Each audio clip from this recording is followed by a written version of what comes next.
Bueno, entonces continuamos con Colosenses capítulo 3. Habíamos llegado la anterior vez, si no me equivoco, hasta el 8, el versículo 8 quiero decir. Sí, Miremos entonces lo que Pablo les ha estado diciendo últimamente, ¿no? Él los ha estado fortaleciendo, les ha estado explicando sobre la suficiencia del Señor Jesucristo para no con nosotros, nuestro rescate, y la supremacía de Él, sobre todo. Ahora, también les ha dicho lo que ha ocurrido con los hijos de Dios. Porque lo que le está diciendo a los colosenses es lo que ha ocurrido con todos nosotros, ¿no? Que hemos resucitado con Él. Porque lo que ha habido es muerte, lo que ha habido nosotros nos hemos identificado con la muerte, la sepultura y la resurrección. Entonces Él les dice que por esa condición en lo que son ahora, lo que somos nosotros, es que debemos buscar las cosas que están arriba, donde está Cristo sentado. Esto tiene que ver con las cosas del reino. Esto tiene que ver con las cosas del rey. Y eso es lo que nosotros debemos buscar. Y ahí le dice que los pensamientos deben estar puestos ahí. ¿En qué cosas nosotros estamos pensando? Hay muchas cosas que pueden discurrir por nuestras mentes, nuestros corazones, pero es importante que nosotros pongamos términos y sobre qué debemos andar, pero antes de eso, en qué debemos estar pensando. Situaciones van, situaciones vienen, situaciones que nos pueden afligir, que pueden tratar de traer temor, preocupaciones. Pero nosotros debemos aprender a quitar todo eso, porque estamos confiando en nuestro Señor. Y debemos centrarnos en los pensamientos de qué, que es lo que Él ha declarado, lo que Él ha dicho, lo que ha hecho, y quién es Él para con nosotros. El Todopoderoso es nuestro Padre. Y tenemos acceso a Él. Es Jesús el que lo ha hecho. Y tenemos el Espíritu de Dios, el Espíritu Santo, que es nuestro Dios también, y que Él es el que nos guía, Él es el que nos enseña. Y por eso les dice que pongan las cosas en arriba. Porque les dice que ellos ya estaban muertos. ¿A qué? Al mundo, al pecado. Y que su vida está escondida con Cristo, que es en Dios. Porque es este maravilloso pacto del Padre con el Hijo. Y también les dice, ¿no? Que esta vida que está escondida se va a manifestar cuando Él, nuestro Señor Jesús, se manifieste. Y aleluya. también nosotros vamos a ser manifestados con Él en gloria. ¿En qué gloria? En la gloria del Dios Todopoderoso. Eso es lo que nos toca a nosotros, ser glorificados con la gloria de Él. Y esa vida que está escondida en Cristo Jesús, que es nuestra, está en nosotros, nos habita y se va a totalmente manifestar. Y seremos conocidos como hemos sido conocidos. Ni aún nosotros mismos nos podemos conocer totalmente, porque es conocer a nuestro Dios. Ya que la vida es Cristo, entonces debemos conocerlo a Él para saber quiénes somos, qué tenemos y sobre todo quién es nuestro Señor. Y toda esa posición que Pablo habla con ellos, Pablo les dice que deben hacer morir, y ya veíamos que en el original griego, en el versículo 5, lo que le está diciendo es que ellos deben matar. Esta es una acción que nosotros debemos tomar, que se mate todo lo que es terrenal. Y le dice, ¿qué cosa es esto? Básicamente, fornicación, impureza, pasiones desordenadas, malos deseos y avaricia, que es idolatría. Todo esto debe ser muerto. Pero esto es una acción de nosotros. Nosotros hemos muerto todo eso, sí, pero lo debemos hacer morir en nosotros. Porque todo eso está en nosotros. Todo eso ya debe haber sido quitado. Y lo que el apóstol Pablo está diciendo, eso que ya debe haber sido muerto, háganlo, ejecútenlo, maten todo ese tipo de cosas. Mirábamos que una de las maneras de poder matar muchas de las cosas que hay es no dándole de comer, es no alimentándolo, no dándole cabida en nuestros corazones, en nuestras mentes. ¿Por qué? Porque estas cosas van a venir, pero nosotros no debemos darle cabida y no debemos alimentarlas. Ahora, Pablo también les está diciendo que por estas cosas, la ira de Dios, por las cosas por las cuales la ira de Dios viene, dice en el versículo 6. Dice sobre los hijos de desobediencia, en los manuscritos más antiguos esa expresión no existe. Dice cosas por las cuales la ira de Dios viene. Y le dice, en las cuales vosotros también anduvisteis en otro tiempo cuando vivías en ella. Hay un andar y hay un vivir. Esto es en el tiempo pasado.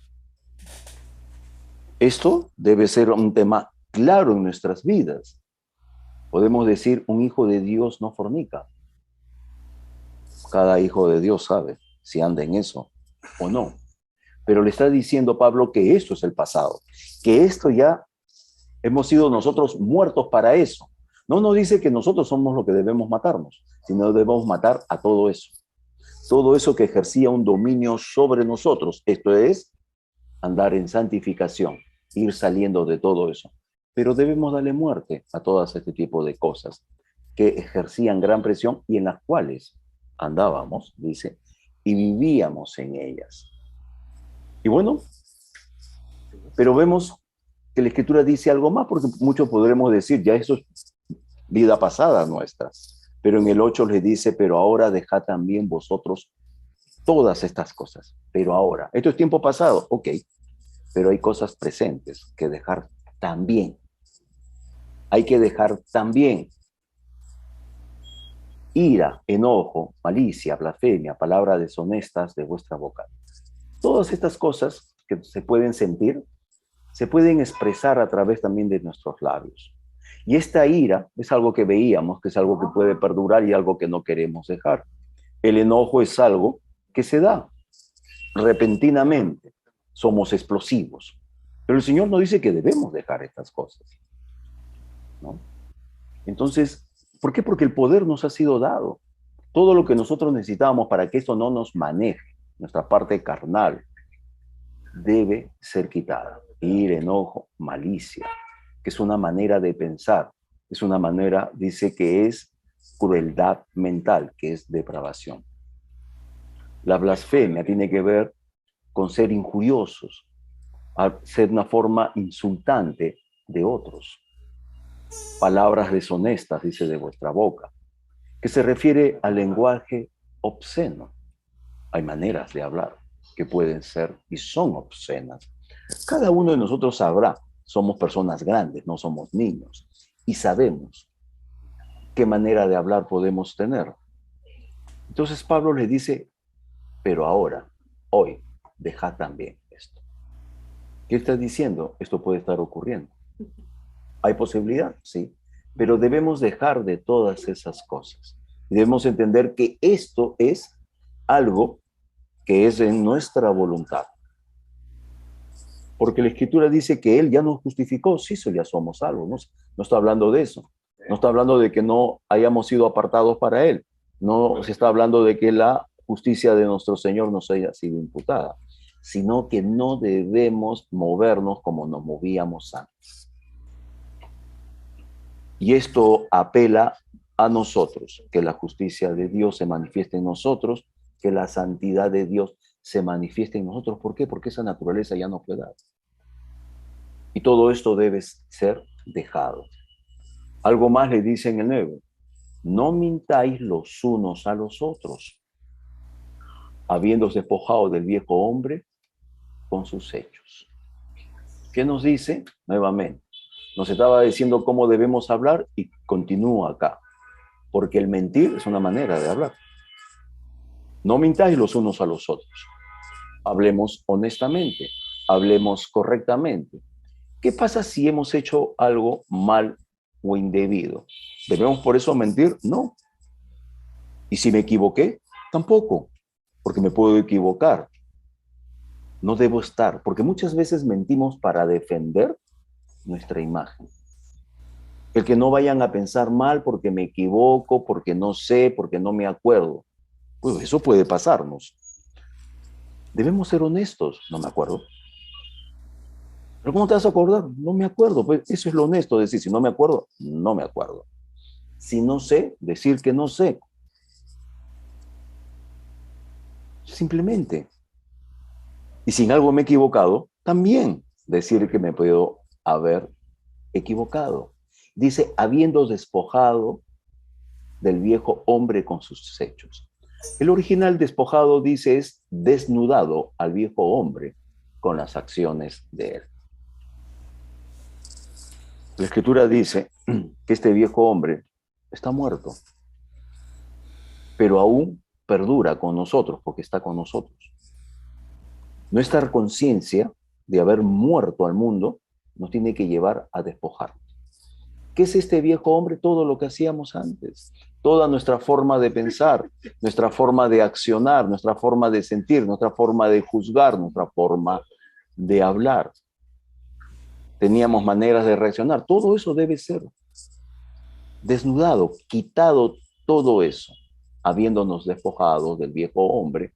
Con sus hechos había una manera entonces de caminar. Y les dice en el 10, y revestido. Ponte del nuevo, dice, revestido del nuevo. ¿Cuál nuevo? El nuevo hombre, el cual conforme a la imagen del que lo creó, se va renovando hasta el conocimiento pleno. ¿De qué me voy a revestir? Del nuevo hombre. ¿Quién es el nuevo hombre? ¿Quién es la nueva creación? Según el Evangelio de Juan, Jesús. Él es el postrer Adán. Él es el último Adán. Él es este Adán. En Adán, en el del huerto del Edén, todos mueren, dice. Pero en el nuevo Adán, en Cristo Jesús, todos somos vivificados. Y esa condición, esa nueva naturaleza, esa vida de resurrección, de eso nos tenemos que vestir, de Él. Nos tenemos que revestir de Jesús. De Él debemos estar revestidos, dice, y revestidos del nuevo, de Jesús, el cual, conforme a la imagen del que lo creó.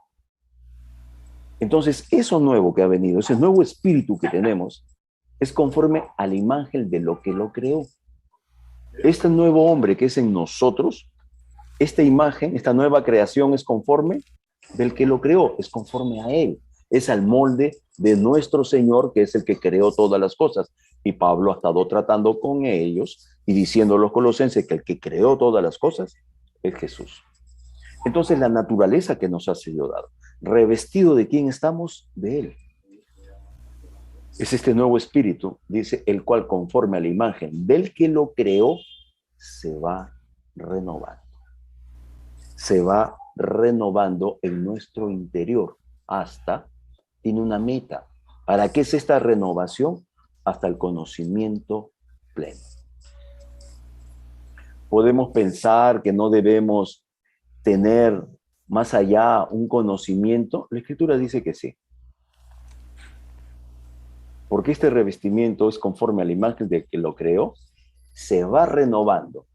Y se va renovando quiere decir todos los días. ¿Cómo nos renovamos? A través de la alimentación de su palabra, no hay otra manera. Hasta el conocimiento pleno. Entonces debemos tener un conocimiento pleno. Debemos profundizar, debemos cada vez conocer más. Por eso que Pablo en el primer capítulo le dice que él oraba para que tuvieran un pleno conocimiento de la voluntad de Dios. ¿Y qué significa tener un pleno conocimiento de la voluntad de Dios? Saber lo que él ha dicho, cómo piensa, cómo actúa, qué desea. Y sabemos que esa voluntad es buena, agradable y perfecta. Y si es buena, agradable y perfecta, entonces debemos buscarla. Debemos conocer, porque no hay nada en la voluntad de Dios que sea contrario para con nosotros. Porque de tal manera entregó a su único hijo.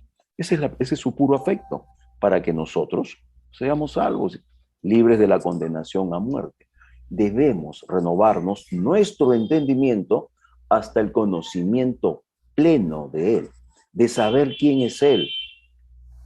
Debemos conocer cada vez más. Y en todo este conocimiento, en toda esta renovación, dice algo Pablo en el versículo 11, donde no hay griego ni judío, circuncisión ni incircuncisión, bárbaro ni escita, siervo ni libre, sino que Cristo es el todo y en todos. Él es el todo. Él es la suficiencia, Él es lo supremo, Él es todo.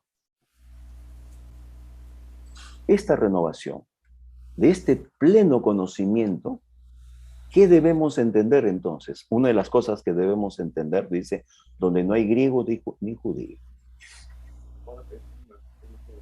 Ahora, ¿qué significa esto? Que no importa la nacionalidad. Antes, los judíos pensaban, eran ellos nada más. Los demás lo miraban por encima del hombro. Él dice, no hay griego ni judío. ¿Qué significa el término griego? Lo que no eran judíos. Sí, sabemos que hay una nación griega, ¿no? Pero cuando ellos hablaban de los griegos, se estaban refiriendo a los demás. ¿Hay una nación griega? Sí. ¿Por qué? Porque hay un pensamiento griego. Hay un pensamiento griego, a pesar de que era el Imperio Romano, pero el Imperio Romano estaba basado mucho en el pensamiento griego. Dice, donde no hay griego ni judío. Esto no es un problema de nacionalidades, no es un problema de ritos ni cuestiones religiosas, por eso circuncisión ni incircuncisión, ninguno ni el otro tiene nada que ver. Esto ya no tiene nada que ver, no hay circuncisión ni incircuncisión, bárbaro ni escita. ¿Y qué podríamos pensar nosotros en la actualidad de lo que es un bárbaro? Alguien que es tremendo, alguien que no tiene educación, no tiene nada de eso. Pero no significa eso, porque la palabra bárbaro eran aquellos que no eran los griegos. Era una clase de personas, no eran como nosotros lo vemos, estos bárbaros. ¡Qué bárbaro! Como una persona indómita, una persona inculta, probablemente no. Era todo lo contrario, porque la palabra escita, los escitas más bien eran los salvajes. Los escitas era un pueblo que vivía en la parte del Cáucaso. Estos eran tan salvajes, ¿no? Que nosotros hemos visto y conocemos la historia de los apaches que le cortaban la cabellera cuando ellos vencían a sus enemigos. Bueno, esto lo hacían ellos también. Le cortaban las cabelleras. Se comían el corazón. Amén, varón.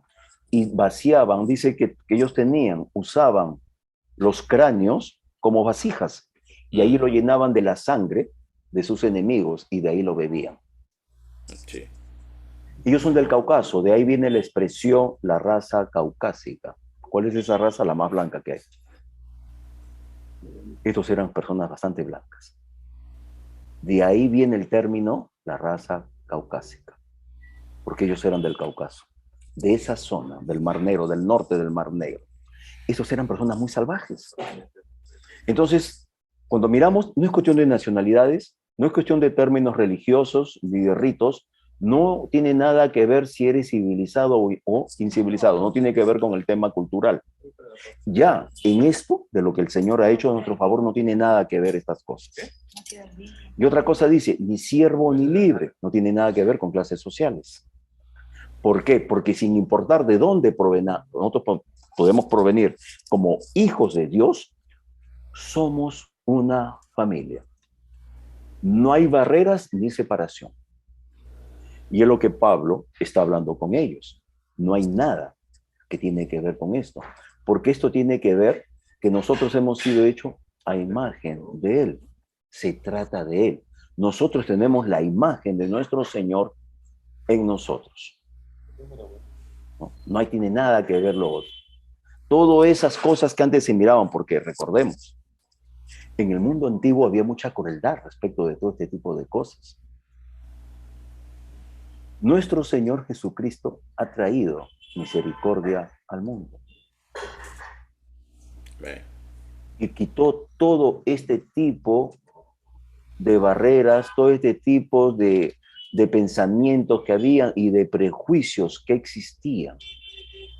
No importa de dónde provenimos, ni qué idioma hablamos, o si hablamos con mote, o si tenemos otro color de piel, otro color de ojos. No importa si mi hermano de repente no ha sido culturalmente, no ha tenido avances, viene de un estrato cultural muy bajo. No importa. Porque dice, donde no hay griego ni judío, nacionalidades, circuncisión ni incircuncisión, temas de religiosidad, que el rito más acá, que la de mes acá, porque circuncisión no era un rito, y era algo que Dios había pedido, pero eso ya no tenía valor. Bárbaro ni escita, no importa qué tan salvaje haya sido, siervo ni libre, no importa la clase social, sino que Cristo es el todo y en todos. Él es el todo y todos estamos en Él. Y así es como tenemos que mirarnos. Así es como tenemos que contemplarnos unos a otros, que somos hijos de Dios. Por eso Él habla de este revestimiento. Por eso habla que es conforme a la imagen del que lo creó y que nos vamos renovando hasta tener un conocimiento pleno. Debemos seguir creciendo, debemos seguir avanzando en su palabra. Esto es lo que nosotros debemos contemplar y mirar. En el versículo 12 dice lo siguiente: vestidos pues, como escogido de Dios, santos y amados, de entrañable misericordia, de benignidad, de humildad, de mansedumbre, de paciencia. Y es interesante mirar. Dice vestidos. Primero decía que había que vestir a uno, ahora dice vestidos pues, de este nuevo. Pero ¿cómo qué? ¿Cómo somos nosotros? Escogidos, santos y amados. Y si nosotros miramos quiénes eran los escogidos de Dios, quiénes eran sus santos y sus amados, eso era Israel. Pablo está hablando en esos mismos términos. ¿Cómo qué? Como pueblo escogido, nación consagrada y los amados de Dios.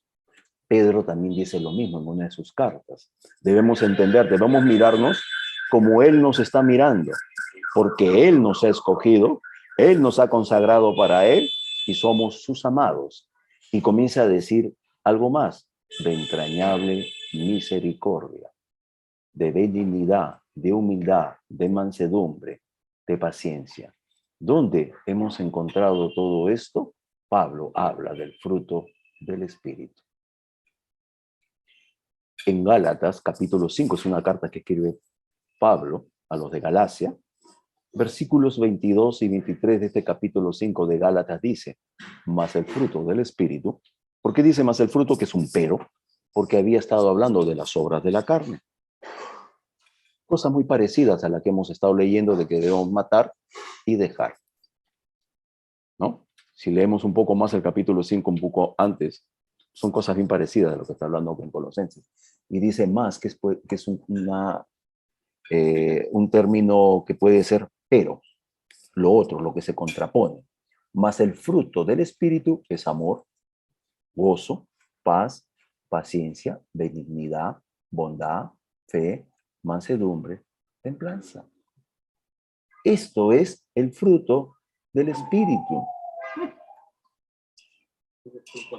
¿Qué debo entender entonces?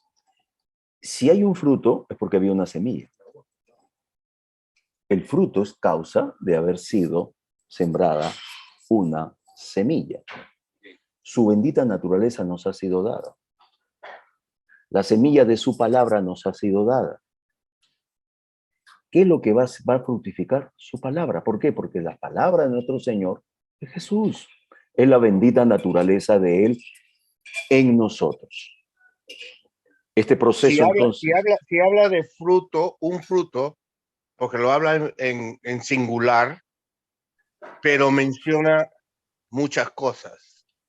¿Podrías expanderte un poquito más al respecto, hermano, por favor? Amén, hermano. Justamente ahí iba. Cuando vemos este tema del fruto, hablamos de la semilla, hablamos de un nacimiento. La semilla, solamente vemos una pepa, ¿no? Así lo llamamos nosotros coloquialmente, una pepa, es una semilla. ¿Qué podemos mirar? Nada. Pero toda la naturaleza de esa semilla que va a brotar hasta un árbol y dar fruto, está ahí. Está en esa semilla. Ahora, el fruto es una acción porque es del Espíritu en nosotros, es el fruto del Espíritu, pero tiene condiciones, tiene más que condiciones, tiene atributos. Cuando nosotros fructificamos en el Espíritu, la única manera de fructificar en el Espíritu, en primer lugar, recibiendo de la palabra, alimentarnos de la palabra. ¿Por qué? Porque si es una semilla, la semilla necesita agua. Y sabemos que el agua es la propia palabra y que el nutriente es la propia palabra. Todo depende de él. Debemos seguir nutriéndonos. Por eso, ¿cómo podemos llegar al pleno conocimiento? A través de su palabra. No hay otra manera. No es porque yo hago o porque me quedo contemplativo que yo voy a tener pleno conocimiento. Es su palabra la que revela, la que alumbra.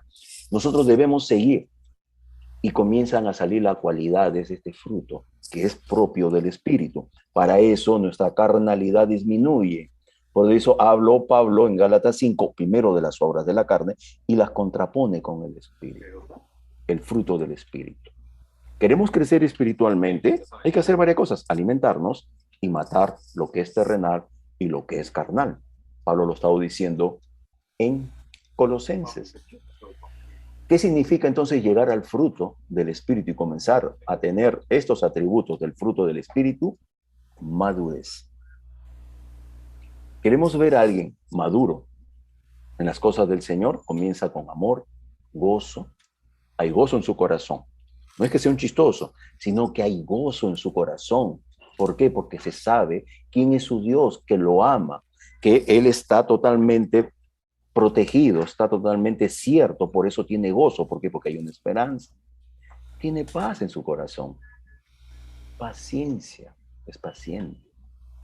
Por eso cuando se ve acá, y miramos esto lo que dice en el versículo 12 del capítulo 3 de Colosenses que estamos viendo, cuando le dice como escogidos de Dios, santos y amados, está hablando de una relación de lo que Dios hablaba de lo que era Israel. Nosotros somos su pueblo, somos sus escogidos, nosotros somos sus amados. De entrañable misericordia. Esta misericordia es de las entrañas, desde el interior. Amén. De esta benignidad, dice. Es la forma como, entonces dice, tú te tienes que vestir de esto para que esto aflore y salga. Deja la carnalidad, ira, enojo y todas esas más cosas que hemos estado leyendo. Todo eso tiene que ser, déjalas también. ¿Qué tengo que hacer? Eliminarlas. No va a haber fruto del Espíritu si yo sigo moviéndome en carne. Porque nadie que se mueve en carne es espiritual. Y Pablo lo explica en Corintios, en el libro de los Corintios, la carta a los Corintios, lo explica. Hay el hombre natural que no conoce a Dios, pero los que conocen a Dios hay de dos tipos, el carnal o el espiritual. El carnal no es el que está en el mundo, ese es el natural. El carnal es el hijo que aún no ha madurado y se mueve carnalmente. Entonces no puede, o es carnal o es espiritual. Nadie puede decir que vive en la carne constantemente, que es un ser espíritu, que se está moviendo espiritualmente, que tiene fruto del espíritu, porque se contraponen. Podemos estar en el proceso, sí, mi carnalidad cada vez es menos y mi sentido espiritual, la fructificación se está dando. Pero hemos hablado cuántas veces de la semilla, raíces, tallo, ramas, hojas, flores y después el fruto. Entonces, si hay un florecimiento, por supuesto. ¿Qué hace el enflorecimiento en un árbol o en una planta? La embellece. No hay cosa más hermosa cuando florece. Se está comenzando a ver el resultado de los frutos, del proceso que está ocurriendo en una persona. Pero no termina ahí, no. Tiene que haber fruto. Ya se está viendo los resultados, ¿sí? Pero se está viendo, ahora falta ¿qué? El fruto. Es interesante que si nosotros fructificamos, ¿dónde está la semilla? En las plantas, en el fruto. Nosotros vamos a poder dar de esas semillas a otros. Vamos a poder dar de las semillas. Podemos, porque normalmente la semilla, ¿dónde está? En el fruto. Si usted se come una manzana, ahí adentro están las semillas. Si usted compra una sandía, igual. Y una palta ni hablar, porque es tremenda semilla la que tiene. Y así comenzamos a mirar. Entonces, es esto. Esto es lo que nosotros necesitamos. Fructificar, dice, pues, vestidos. ¿Cómo qué? Como escogidos. Eso somos. Debemos pensar en eso, que soy yo un escogido de Dios, un santo de Dios, un amado del Señor. Pedro también lo dice. Y dice benignidad, de humildad, de mansedumbre. Ah, manso, sí, manso. De paciencia. Una vez más, esta palabra paciencia, la palabra macrotimia, soporte, que no pierde la postura, pero se porta manso. ¿Qué es un manso? Que a pesar que lo ataquen, no responde. Un manso es no es que nunca solamente nunca agrede a nadie, no. Sino el manso, ¿cómo se demuestra? Que cuando lo agreden, él no responde. Recordamos a Jesús. Él era un hombre manso. Él no respondió a los ataques que le hicieron a él. ¿Quién era otro hombre manso? Moisés. Miremos cómo lo atacaban, aún sus propios hermanos. Y clamaba a Dios. Miramos cosas. Claro que en un momento perdió la ecuanimidad, claro. Perfecto no era, ¿no? El único perfecto, nuestro Señor Jesús. Entonces tenemos que mirar que todas estas cosas debemos fructificar. Para eso debemos matar y también dejar todo lo otro, lo que hemos estado mirando acá en Colosenses, ¿no? Hacer morir, pues, ¿qué? Fornicación, impureza, pasión desordenada, malo deseo y avaricia, que es idolatría. Pero dejar también todas estas cosas. Hay cosas, ira, enojo, malicia, blasfemia, palabra deshonesta de vuestra boca. Deja también todo esto. Eso es lo que debemos hacer nosotros. Desnudar ese viejo hombre. Eso éramos antes. Eso había en nosotros. Debemos dejar todo eso y darle paso. Pero para darle paso a la nueva naturaleza de nuestro Señor, debemos estar revestidos. Debemos nosotros ponernos eso, revestidos de eso, del nuevo. Entonces, cuando hay todo eso, ya no hay división. Ya no hay división.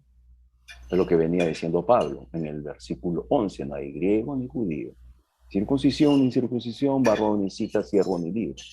Sino que Cristo es el todo. Él es el todo y en todos nosotros. Vestidos pues como escogidos de Dios, santos y amados, de entrañable misericordia, de benignidad, de humildad, de mansedumbre, de paciencia. Fructifiquemos en el Espíritu. Debemos fructificar en el Espíritu. Sigue diciendo algo más. De humildad, de mansedumbre, de paciencia, soportándoos unos a otros y perdonando unos a otros si alguno tuviere queja contra otro. De la manera que Cristo os perdonó, así también hacerlo vosotros. ¿Quién es nuestro ejemplo? ¿Quién es el que tenemos que mirar? A Cristo Jesús. Cuando dice soportándoos, ¿qué significa esto? En el original griego quiere decir teniendo encima a alguien y soportándolo. No tirándolo, sino soportándolo. Expresiones como, no seas cargoso, pues sal de encima mío, ya déjame. Está siendo cargoso. Esto es lo que dice. Soportándonos unos a otros. Ah, no somos monedita de oro. Tenemos nuestras características, que podemos ser gravosos y pesados para otros. Pero somos llamados a soportarnos. Lo tenemos encima y lo soportamos. Para toda la vida, no. Debe crecer al que estamos soportando para que deje estar encima de nosotros, ya no soportarlos, así como nosotros también. Debemos madurar para que ya no nos estén soportando, pero en la medida que haya eso, debemos soportarnos unos a otros. No solamente que hay algunos, no dice algunos, dice todos, por eso soportándonos unos a otros y perdonándonos unos a otros. Interesante esta Nosotros palabra. tenemos un dicho que dice aguantar, no lo aguanto más, ¿no? Hay que aguantarlo. Ese es un dicho que nosotros los peruanos usamos mucho, ¿no? Amén, hermano, aguantar, parecido, ¿no? Dice, y perdonándoos. Esta expresión, esta palabra griega es muy interesante porque la raíz de esta palabra es charis o caris, que significa gracia. Y la palabra perdonándonos es que concedemos de gratis. ¿Qué quiere decir? Que no tengo que esperar que me pidan perdón. Yo lo concedo. Yo perdono, sin esperar que me pidan perdón. Soportándonos unos a otros y perdonándonos unos a otros si alguno tuviere queja contra otro. ¿Tenemos una queja? Perdona. Y no tienes que esperar, no, pero no me ha venido a pedir perdón. No, no necesitamos. Dice, si alguno tuviere queja contra otro, de la manera que Cristo os perdonó. ¿De qué manera? Como Él. ¿Qué hizo Jesús cuando estaba en el Calvario? Padre, perdónalos, porque no saben lo que hacen. ¿Alguno de ellos le estaba pidiendo perdón? No, lo estaban clavando, María. Lo habían sentenciado a muerte. Había otro grupo que había dicho crucifícale. Y otros aceptaron. Y ahora habían acá gente que estaba ejecutándolo. Estaban sus verdugos. Y antes de eso lo habían molido a golpes. Nadie le pidió perdón. Él estaba diciendo al Padre que le perdonara. De la manera que Cristo os perdonó, así también hacedlo vosotros. Entonces, cuando dice que soportemos y perdonemos, ¿qué nos está diciendo? Que el Hijo de Dios soporta y perdona. Eso debería ser un hijo maduro de Dios. Soportar y perdonar. Porque Él ha sido perdonado también. Y como ha sido perdonado, debe perdonar. Ya Dios nos perdonó. Somos llamados a perdonar. Yo no perdono para ser perdonado. Eso es Antiguo Testamento. Eso es ley. En este nuevo pacto, que tiene mejores y grandísimas promesas, y mejor que el otro, yo ya primero fui perdonado. Y mi conciencia, a mí de saber quién soy y qué es lo que han hecho Cristo conmigo, qué es lo que hizo el Padre a través de su Hijo, me lleva a perdonar. Porque ya fui perdonado. Entonces le dice, soportaos unos a otros y perdonaos unos a otros. Si alguno tuviera queja contra otro, de la manera que Cristo os perdonó, así también hacerlo vosotros. Y sobre todas estas cosas, vestidos de amor, que es el vínculo perfecto. Pablo ha venido diciéndole una serie de cosas, pero sobre todo eso, vestidos de amor. Porque el amor es el vínculo perfecto. ¿Cuál era el primer resultado del fruto del Espíritu? Amor. Gozo, paz. Pero la base es el amor. Todo está basado en el amor. Esto nos llena de gozo, trae paz, paciencia y todo lo demás. Por eso que acá Pablo le dice, y sobre todas estas cosas, de todo lo que hemos estado hablando, de todo lo que he dicho, cómo ustedes se deben comportar y cómo se deben vestir.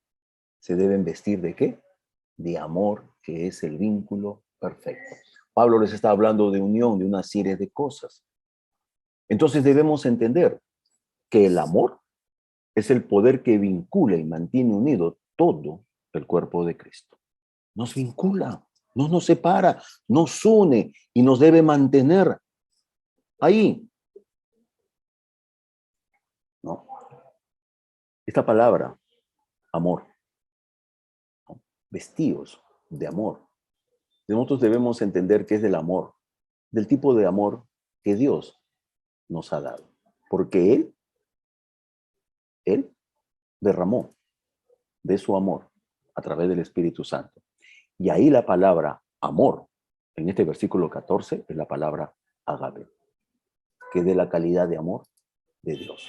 De este amor de entrega, de este amor sacrificial, de este amor que puede soportar y puede perdonar, de esa clase de amor, de Él. Por eso dice Él que nos debemos soportar y perdonar de la manera que Cristo os perdonó. ¿Con cómo nos perdonó? Con ese amor ágape. De esa misma manera y de ese amor es que debemos revestirnos. Es un amor que ya fue derramado. Por eso yo siempre les digo, no hay nada que el Señor nos vaya a conceder, ya nos los dio.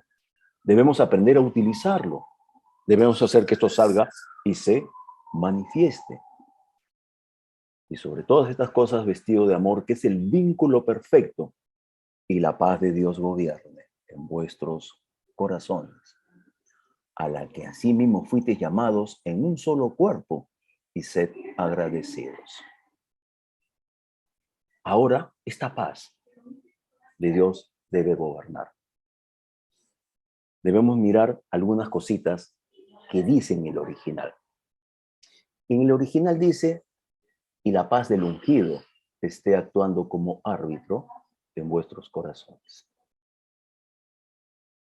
¿La paz de quién? Mi paz os doy, mi paz os dejo, dijo el ungido, nuestro Señor Jesucristo. Por eso el original dice, y la paz del ungido esté actuando como ¿qué? Como un árbitro. ¿Qué hace un árbitro?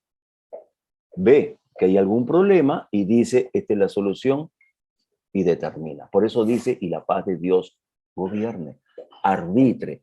Él decida que en vuestros corazones, a la que asimismo fuisteis llamados en un solo cuerpo.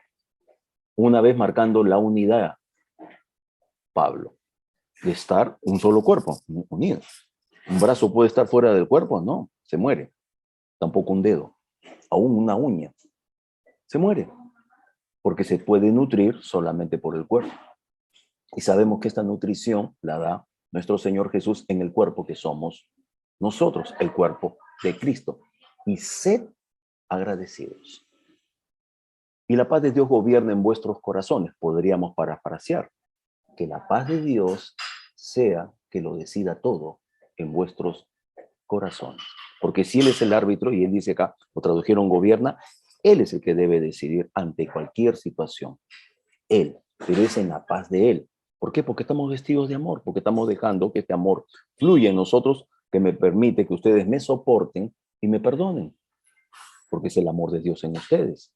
Entonces, cualquier cosa, defecto, antipatía que yo pueda expresar, ustedes me soportan y me perdonan, porque se revisten del amor de Dios que ha sido derramado en sus corazones y que hemos sido llamados a un solo cuerpo.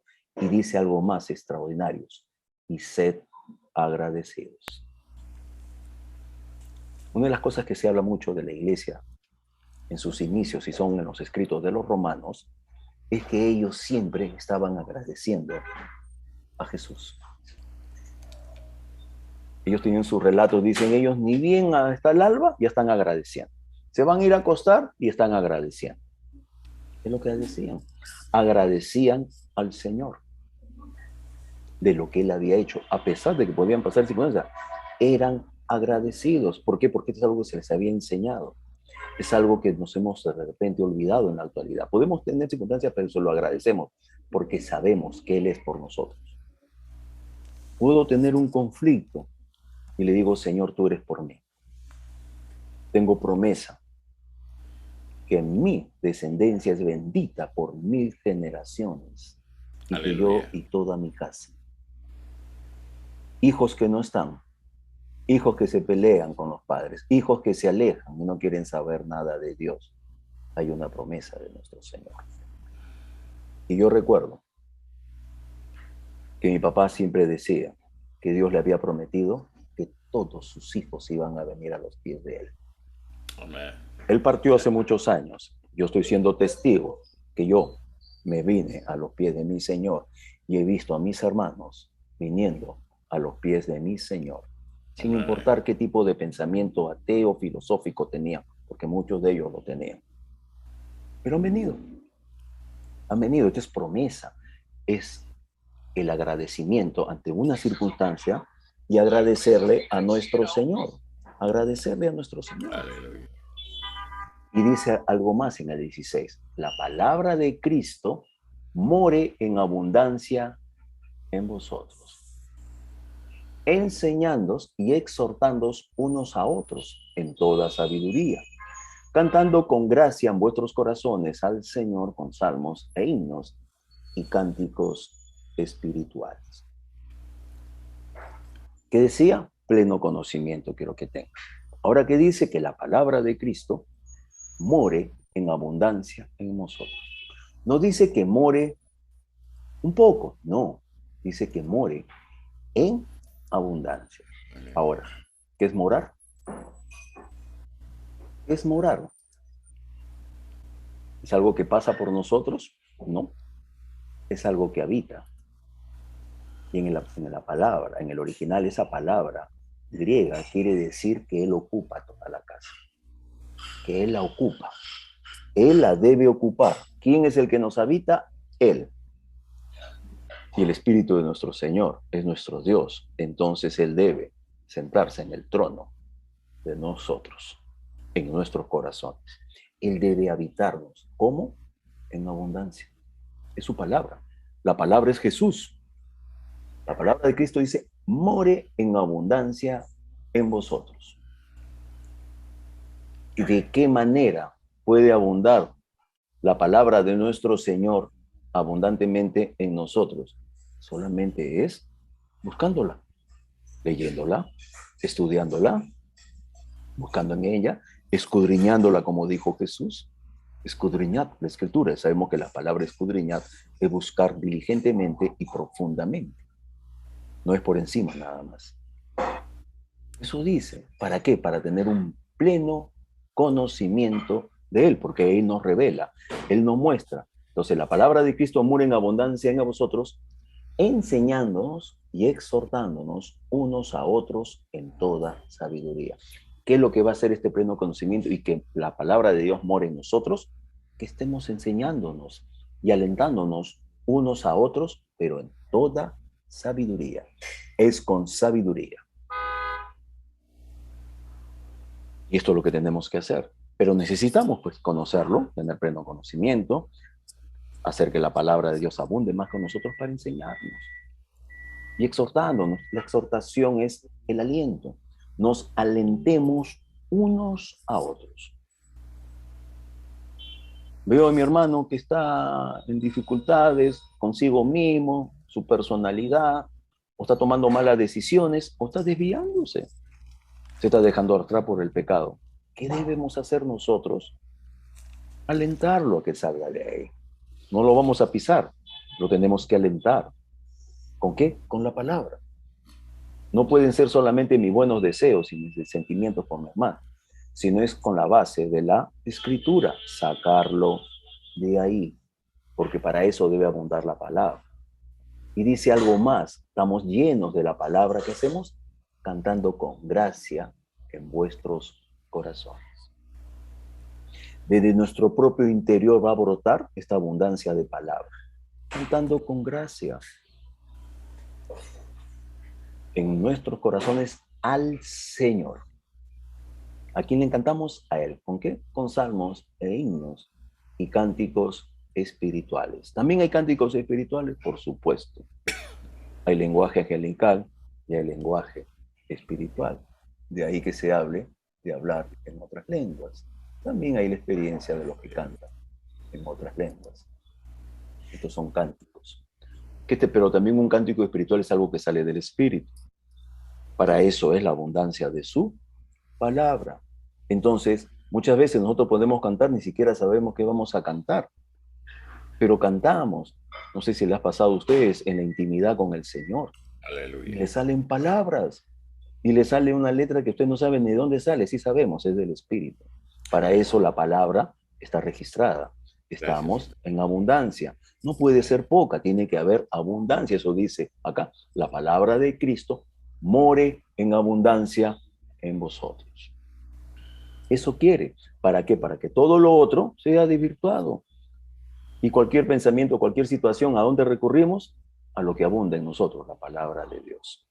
¿Qué significa? Que estamos bien nutridos, porque es abundante su palabra en nosotros. Entonces nos nutrimos, nos renovamos día a día. Y ese es el proceso en el cual debemos pasar.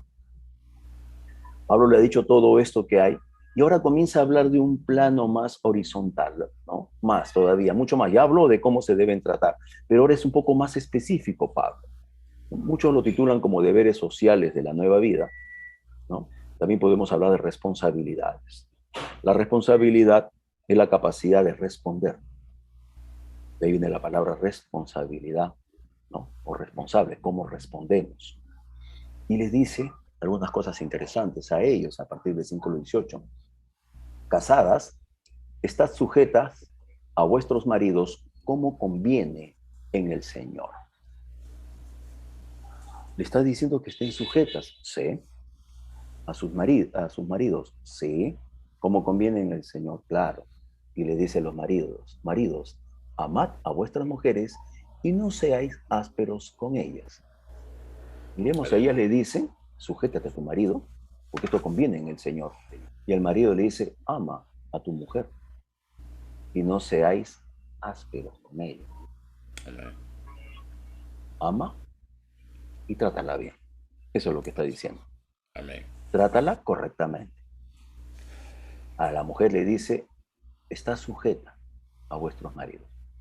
En el original griego quiere decir esto de sujeta, de poner por debajo, pero en un orden. No es que te piso cuando me da la gana, no se trata de eso. Se trata de un orden hacia abajo.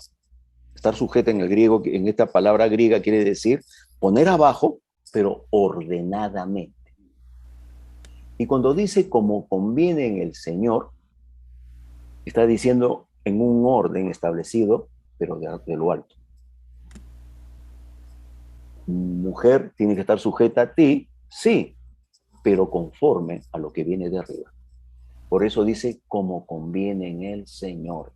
Es bajo el orden de lo que Dios ha establecido, de lo que proviene de lo alto. No hay otra manera. Entonces el marido no le puede decir, sujétate, como si fuera esto un tema dictatorial. No se trata de eso. Se trata de amarlas. Y la mujer aprende que se sujeta a su marido en las cosas como convienen al Señor, no lo que le da la gana al marido. Así es. Amén. Entonces, el marido comienza a oficiar de ser el sacerdote de su hogar. Y la mujer aprende, se sujeta. ¿Por qué? Porque su marido se está moviendo como corresponde. Por eso le dice, sujétate a tu marido como conviene en el Señor. Ojo, marido, que te va a sujetar tu mujer como conviene en el Señor, pero tú la tienes que amar. Y no seas áspero con ella. En otra parte de la Escritura se dice que también la mujer se sujeta al marido, ¿no? Pero que el marido debe amar a su mujer como Cristo amó a la iglesia. Y así como Cristo es la cabeza de la iglesia, el hombre es la cabeza de la mujer. Y dice algo más, como él entregó su vida por ella. Ay, ay, ay. ¿Tienes mayor responsabilidad? Sí. Más se te va a demandar. La responsabilidad o los atributos que nosotros tengamos demanda mayor responsabilidad. Si yo soy cabeza, me van a demandar más a mí. Por eso le dicen, hermano, que la cabeza del hogar, pero la mujer es el cuello. No, porque la cabeza se mueve de acuerdo a lo que está sujeta al cuello, ¿no? Bueno, dice que eso no me acuerdo, la del cuello. O es una... Un ejemplo. Es un ejemplo. Ah, ok, hermano. Ok. Miramos estas situaciones. Ok. Pero, ¿de dónde emana todo esto? Vayamos a Génesis. ¿Qué le dijo? Te he traído tu esclava, te he traído la que está a tu servicio. No le dijo eso a Adán.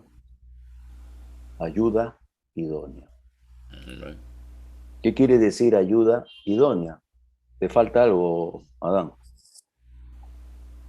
Porque cosa interesante, cuando lo pone en el huerto y le traen los animales y él comienza a ponerle nombre a todos los animales, hay una expresión final del Señor. No se halló ayuda idónea para él. ¿De dónde va a sacar la ayuda idónea? De él mismo. Esto era el complemento que él necesitaba, la mujer. ¿Estaba en su interior? Sí, porque de su interior salió, eso dice la Escritura. Así como la iglesia salió del interior de nuestro Señor Jesucristo. Fue igual con él. Pero era un complemento. Entonces, ¿por qué? En Adán estaba el hombre y la mujer.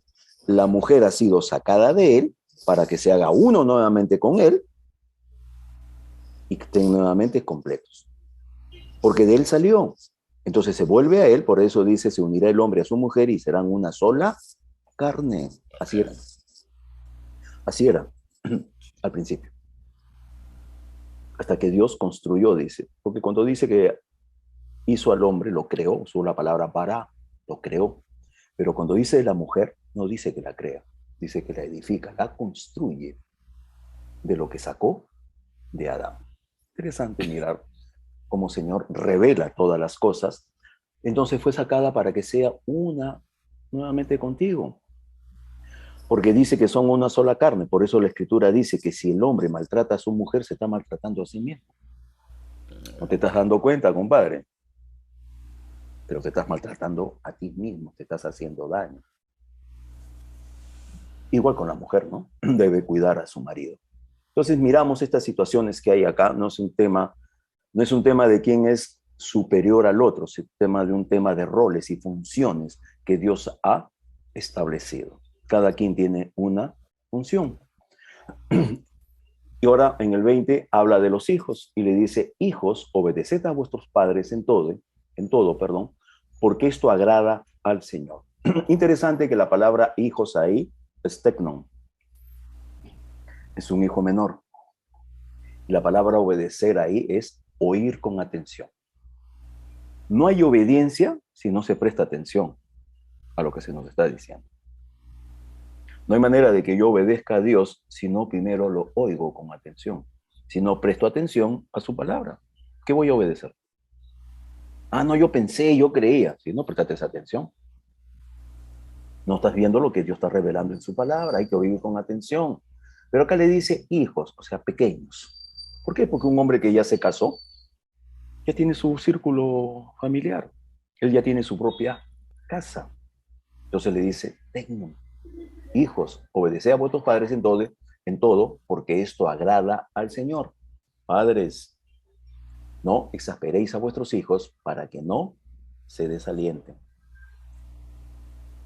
El hijo tiene una manera que Dios demanda de cómo se debe comportar con sus padres. Pero también Dios le dice a los padres, ya no solamente papá, padres, habla en plural. No exasperéis a vuestros hijos para que no se desalienten.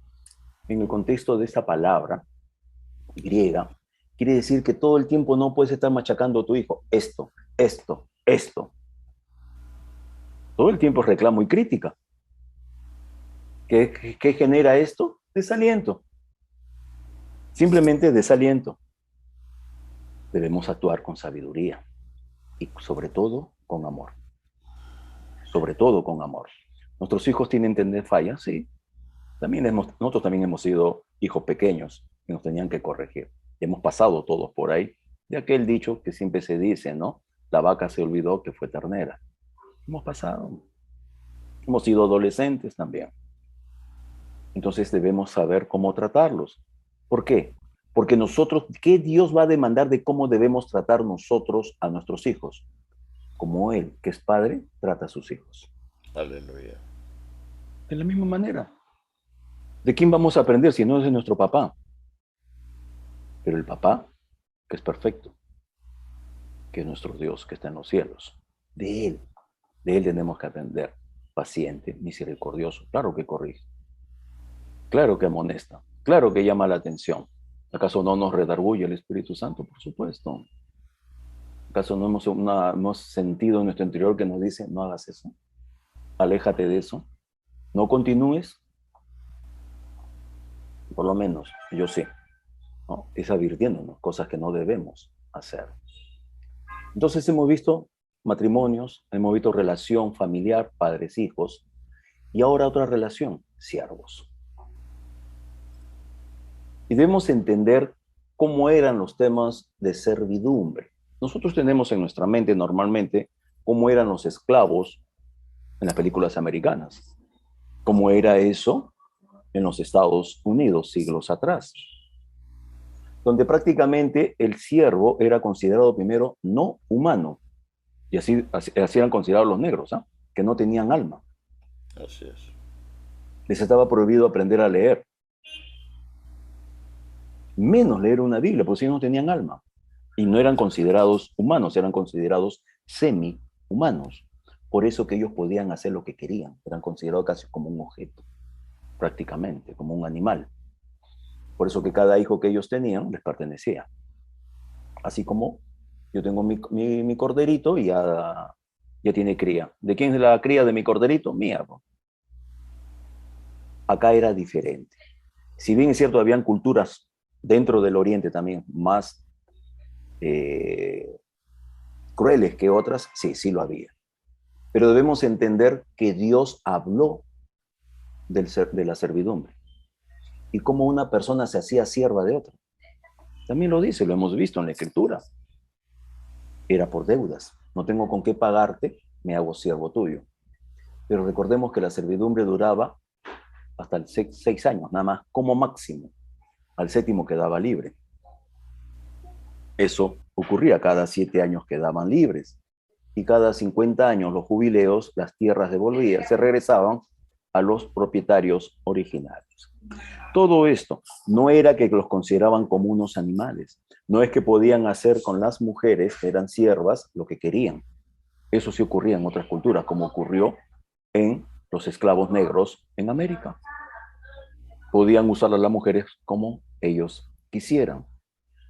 El concepto de Dios era diferente y también en muchas culturas del Oriente. Es tanto así que el siervo se consideraba una responsabilidad del amo. Y muchas veces era considerado, y el siervo así se consideraba familia, que cuando le tocaba la libertad no quería irse de la casa de su amo. Y se hacía siervo voluntario, y ahí la expresión es doulos. Cada vez que Pablo dice yo soy siervo de Jesucristo, la palabra es doulos. Doulos es un siervo voluntario. Por su propia voluntad se ha hecho siervo. Nos hizo libres para que nosotros por nuestra propia voluntad nos hagamos siervos de Él. Nuestro Padre, hijos en condición de siervos al servicio de nuestro Padre. Entonces Pablo está diciendo acá, siervos, obedeced en todo a vuestros amos terrenales. Interesante, dijo amos terrenales. ¿Por qué? Porque hay un amo celestial. Es un amo del universo.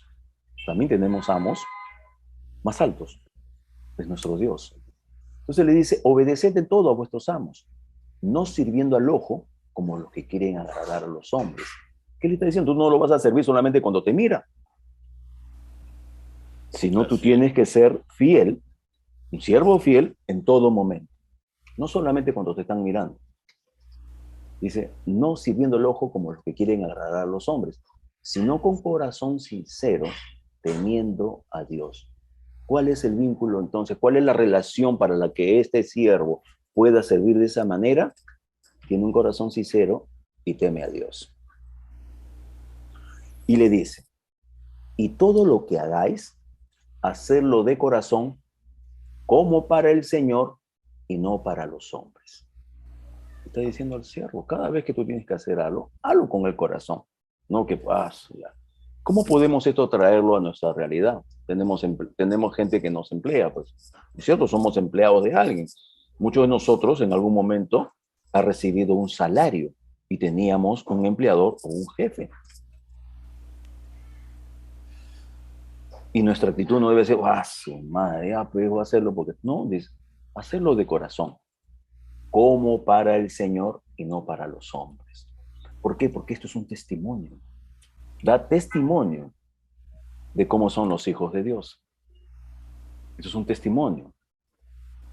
Dice en el 24, sabiendo que del Señor recibiréis la recompensa de la herencia, porque a Cristo el Señor servís. Indudablemente cuando había un esclavo, era porque no tenía propiedades. Por eso era esclavo. Por eso le dice, sabiendo que del Señor recibiréis recompensa de la herencia. Esa herencia nadie nos la va a quitar. Entonces, esta es una esperanza viva. Sé que yo voy a recibir la recompensa de la herencia, porque a Cristo el Señor servís. Por eso que lo tengo que hacer como para el Señor y no para los hombres. Yo me estoy poniendo al servicio de mi Señor. También habían servidumbres bastante duras en ciertas regiones, ¿no?, del Oriente. Es tanto así que estaban muchas veces los que eran siervos o esclavos, estaban prohibidos de comprar. Una cosa era no tener con qué, porque eras un siervo, y otra cosa, si tuvieras, no podías comprar nada. Eras un esclavo, ¿no? Pero hemos hablado que dentro del contexto de lo que Dios estableció, no era así. Era porque te hacías esclavo, porque no tenías con qué pagarle. Y la servidumbre que estabas dándole a la persona que le debías era para resarcir la deuda, por lo cual eras esclavo. Tenías que servirlo, pero se le demandaba al amo, porque tenía como siervo el cuidado de esa persona. Dice, sabiendo que del Señor recibiréis la recompensa de la herencia, porque a Cristo el Señor servís. Mas el que hace injusticia recibirá la injusticia que hiciere, porque no hay acepción de personas. Muchas veces podemos nosotros creer alegremente, y por eso que se habla muchas veces de la super o hipergracia. Expresiones como aquellas, pero que, o sea, de repente alguien está llamando, lo está exhortando al hermano que está en pecado, y la expresión del hermano que está siendo exhortado, que ha caído en pecado o en alguna transgresión o cualquier otra cosa, respuestas como que, pero soy salvo, igual soy salvo. No está considerando la injusticia en lo que puede estar metido. Y se comienzan a ufanar de que soy salvo. Es salvo, sí, es verdad, pero no puedo tapar mi injusticia con ese tipo de cosas. Tengo que reconocer si algo lo estoy haciendo mal. Tengo que reconocer. El mayor problema que siempre va a existir es el no querer reconocer que en algo estamos mal, que algo no conozco, que en algo me equivoqué, que algo no me acuerdo. Y lo quiero tapar con otras cosas. ¿Qué es esto?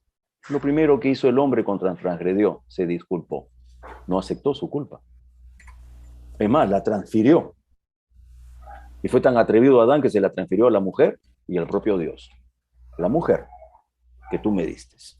Echándole la culpa al resto.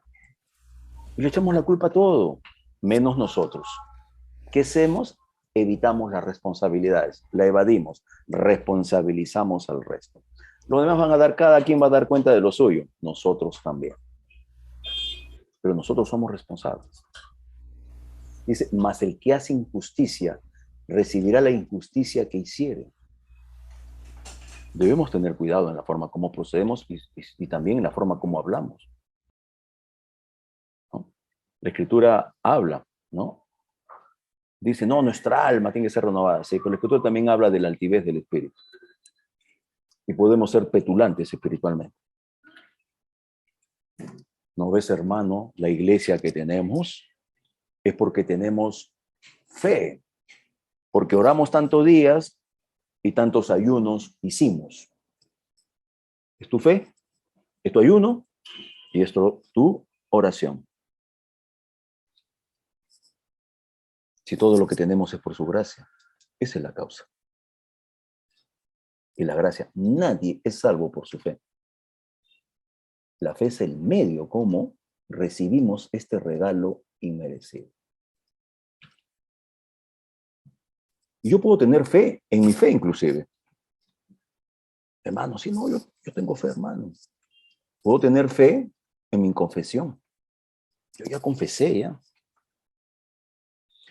Es tanto así que ahora se dice, decreta. ¿Qué vamos a decretar? Si que decreta es el legislador.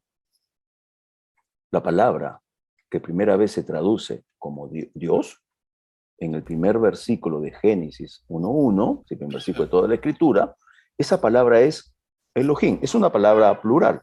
Elah es la palabra, ¿cómo se llama? Plural. Singular. Singular. Singular, gracias Mario. Singular, ¿ok? Pero esa palabra que está traducido Dios, su acepción más básica es juez. Elohim, jueces. ¿Y por qué entonces Dios puso esa palabra en el primer versículo? En el principio Dios creó los cielos y la tierra. Porque Él estaba decretando, Él puso términos, distancias, velocidades, gravedad, Él estaba legislando. De ahí que los científicos han descubierto las leyes físicas. La ley de la gravedad, la ley de esto, de la termodinámica, de la entropía, de todo. Él lo ha ido descubriendo. ¿Por qué? Porque alguien legisló. Entonces nosotros debemos contemplar cosas. Él es el que ha decretado las cosas, no nosotros. Lo que nosotros hacemos es confesar lo que Él decretó. La palabra confesión, lo hemos hablado, significa hablar lo mismo. La palabra original es homologueo. Homo, lo mismo. Logueo, palabra. Hablo lo mismo que Él. Por eso que acontecía lo que acontecía con Jesús. Yo hablo lo que oigo decir a mi Padre. ¿Qué estaba haciendo? Homologueo. Hago lo que Él hace. El perfecto camino del reino.